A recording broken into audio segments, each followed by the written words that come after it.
Miss Angela Williams, author, book. He cheated, so what now? I'm getting it right. There you What? go, Ooh, boy. ooh, ooh.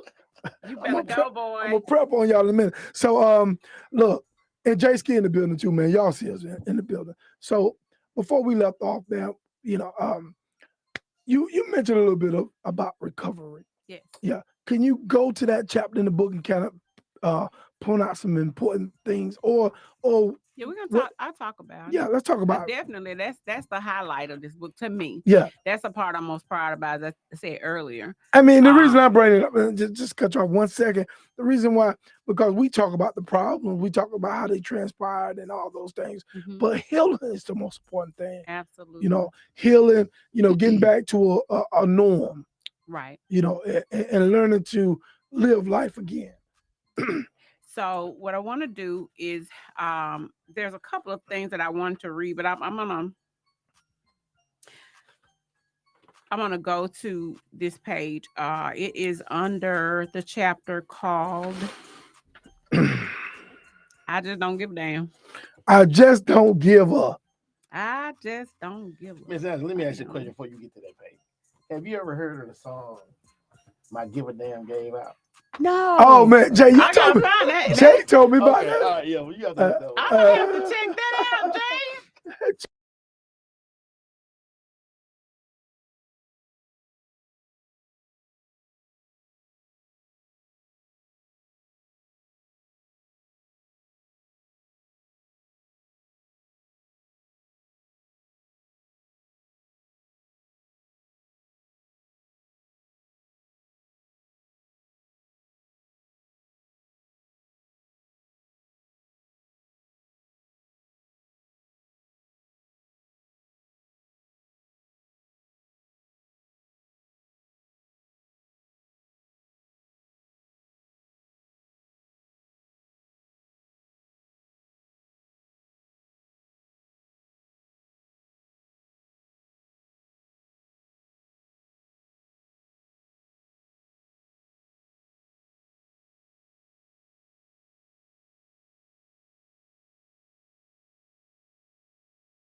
You know what I mean?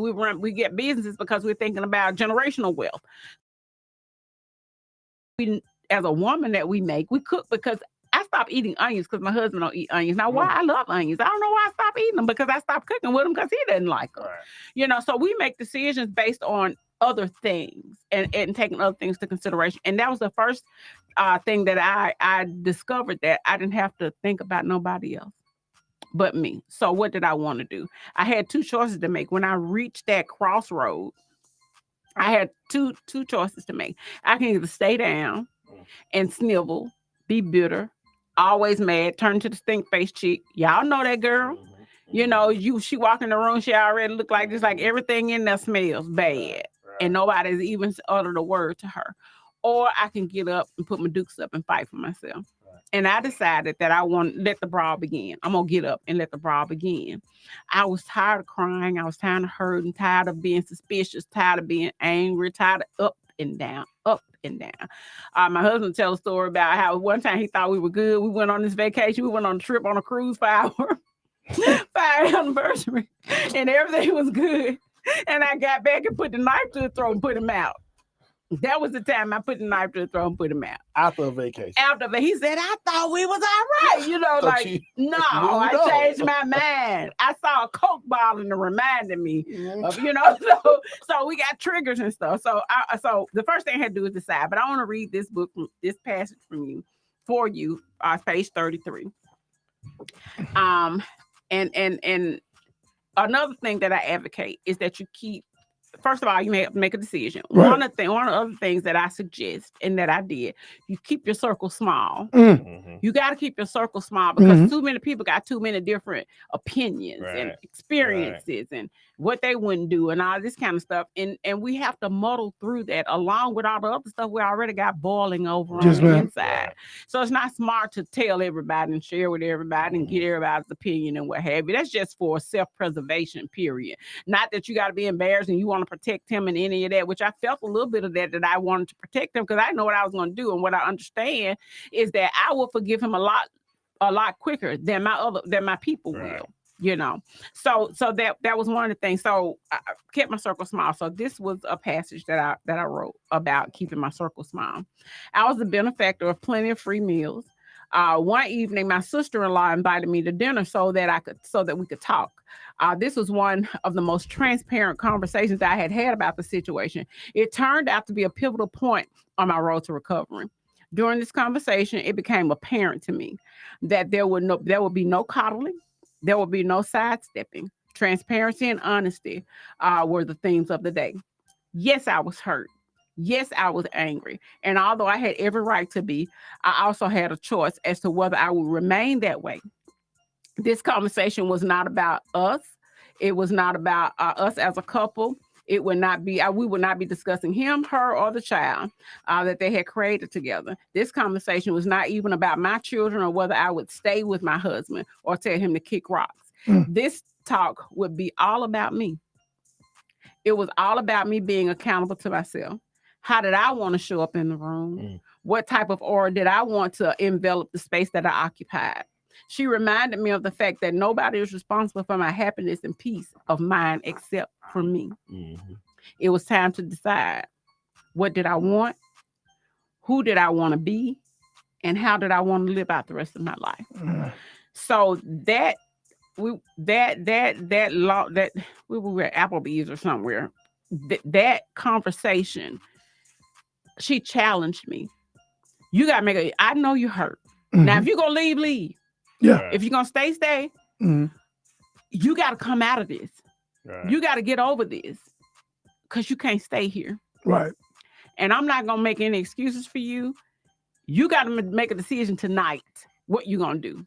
Do you want to be free or you want to stay mad? You want to stay hurt? You want to keep crying every day? What you going to do? Yeah. You want to put him out, bring me in, put him out, bring me in. Yeah. My husband would come home, y'all. When like a yo-yo. You was like a yo-yo. Yeah, because when I put him out and made him leave the house, my husband would still come home, come to the house because it wasn't his home at the time. He'd come to the house, put the check on the dining room table, and turn around, walk back out the door. Yeah. Because he would call me, every Friday, I'm coming home. No, you're not. I'm coming home. No, you ain't. Come home, you ain't coming up here. So he called me. I'm gonna tell you. That boy was persistent. Now I'm finna tell y'all another. I'm finna tell you a secret now. Oh, we're ready. All right, we ready. I'm gonna tell you. I'm gonna reveal the tea this time. Okay, I'm revealing the tea this time. So when you have made a decision that affects me in such a way, stop whining. That's so aggravating. It's frustrating. It's all get out. Stop that, baby. I'm sorry. I didn't mean to do it. I'm sorry. Please forgive me. I love you. Yeah. No. Yeah. Because you wasn't whining.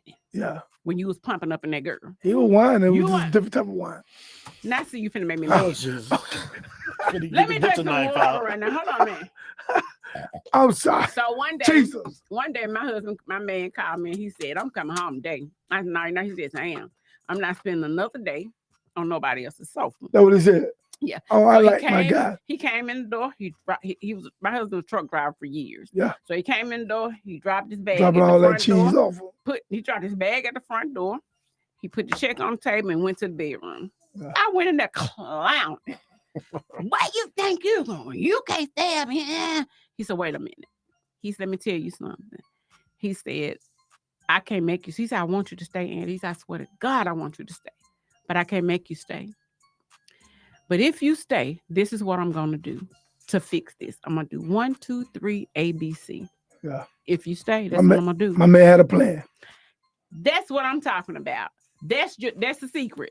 Stop whining. Stop begging. Stop pleading. Stop. Yeah. That's so frustrating. Stop that. Stop that. That's aggravating. That's frustrating. Don't do that. Yeah. And so when he did it's not taking ownership. Really. Take ownership. He took the ownership and accountability. Yeah. And he had a plan. Right. So when he said that, I was like, Okay. But really, I was feeling on the inside. Well, okay, Dad. Yeah. Yeah. That's what I was feeling Yeah. on He the stood over inside. there like it was the man. Yeah. Yeah, and that's still okay. Well, all right, that's the man I know. You know what I mean? So when he did that, like changed my view of him. And you I took still your guard wasn't down. You healed. took your guard down a little bit. Yeah, he though. took my guard down a little bit. He kind of took away that power Yeah, that yeah, I he took the had. power away a little bit. Yeah. So for me, it was with him taking accountability and ownership. I could respect that because I had lost respect for him. Yeah. So that was the thing. So now, let's get back to the recovery part of it. Yeah. Another thing that I don't advocate you doing is putting a red tag on yourself. Mm. You know how we want You to gotta get do back. it. You gotta do this. Revenge. You did it to me, and I'm gonna do it to you. Ooh. Oh, I don't advocate that at all. No. Now, I'm not gonna lie to you that the windows and the doors and everything they're gonna be coming out of the woodworks. Cause see now the door is open. Yeah, you talking about? And now you're vulnerable. Yeah. And the men coming out of everywhere. Yeah, because and because they're trying to figure it out. Everybody look better. Everybody sound better than your husband. Yeah. Because you hurt. Everybody. Jesus God. You know. With Dave with no teeth in his mouth. He Dave talking smooth. Motherfucker get teeth in Dave mouth. Dave talking smooth and I can fix him up and he ain't gonna cheat. Yeah. You know what I'm saying? He happy to be here. Yeah. Dave. He just happy to be here. I can give Dave an egg in the morning, he be all right. I gotta fix this joker here, pancakes and sausages. Yeah. All kind of stuff. So don't do that. Now I will be totally honest. I came real close. But the human side of you though. Yeah, that's but the human it's side. who you are. It's who you are to begin with. Because you can't make that decision in the heat of the battle. Yeah. Right. I was never a cheater. Yeah. Yeah. And I always have been like, when we first got married, this lady stood up in church. We was like 30-some people in our church. 40 maybe. And so the preacher got to the point and said, anybody got into reason why these two young people shouldn't be joining together? Like, baby, I ain't got no reason why these two young folks are not to be married. But baby, let me tell you something. She pointed at me and she said, don't you never let nobody tell you nothing about your husband. Whatever go on between you and him, it's between you and him. And I've always felt like when the doors closed and all the windows are shut, it's just me and him. Mm-hmm. So whatever decision I make about him, it's gonna be between the two of us. Right. Yeah. And so she gave the old school knowledge. Yeah, she gave me the old school knowledge. And I lived my married life thinking like that. So I always felt like I didn't never want to give another man the ups on him. Yeah. You're not gonna be sitting up in the barbershop. Cause I don't for what? No, we 2 years, 3 years in now. If I go back to him and you see me and him in the barbershop, you're not gonna sit him in the barbershop looking at him and I and ha and then thinking in the back of your mind, y'all had your woman. Yeah. You know, I just couldn't do that. And then you're not gonna look at me. I'm not coming. Yeah. See, you gotta work for this. Yeah. You know, for my attention. Yes, sir. Yes, ma'am. So that I came really close because I was vulnerable and I was hurt. But I didn't go there. But it's easy to do that. But you with putting a red tag on you, not gonna. Well, let me ask you, Ms. Allen, do you think it was more so that you were hurt or vulnerable? I mean, or a combination of both. It's both. It hurt and vulnerable. Well, I'm saying, do you think it was more so? Was it more hurt or more vulnerable? Probably more hurt. Probably more hurt. Yeah. And then, there are people, well, we already talked about how men feel about being physical. So, and men are hunters. So if you've been looking at me all this time and knowing I'm faithful to my husband and all of a sudden you find out I'm hurt. I'm in the corner now. You hunting. You know what I'm saying? Now you hunting. He got that spirit that hits you right in the back. Yeah. Oh, I've been waiting on the opportunity. You know what I'm saying? For the woman king.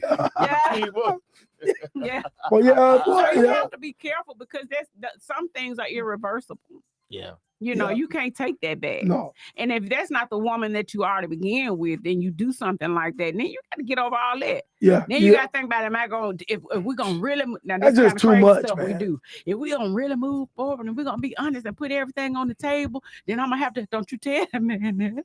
Yeah.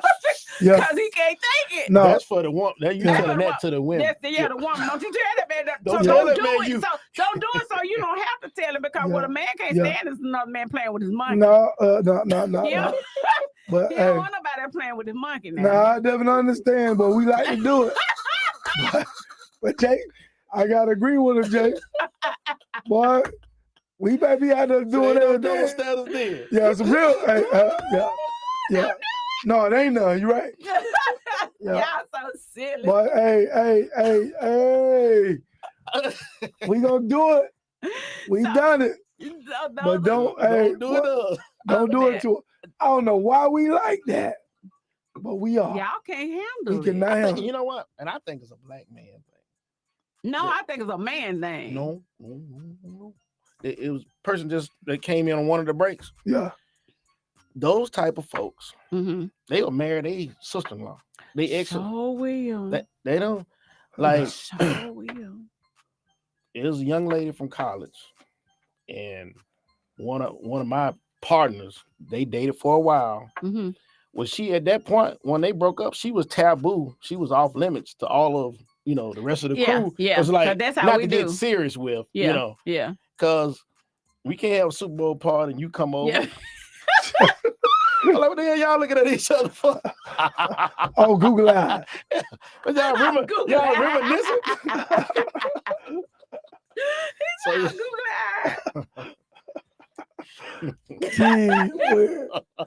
Gee whiz. Hey, So, I guess we'll take a break. We'll come back, man. can we do questions? We'll come back. Yeah, we can do some questions when we Okay. come back. Okay. So hey, we'll be back, man. It's Angela Williams in the building, Jay Ski in the building, man. Go on, hey, guys. The link is there. What's their phone number, Mike? The 205-430-4300. And I'll put the phone number up too. So hey man, we're looking for somebody to call the show, man. And hey, talk to Angela. I ain't scared. She ain't scared. Man, how transparent can you actually be?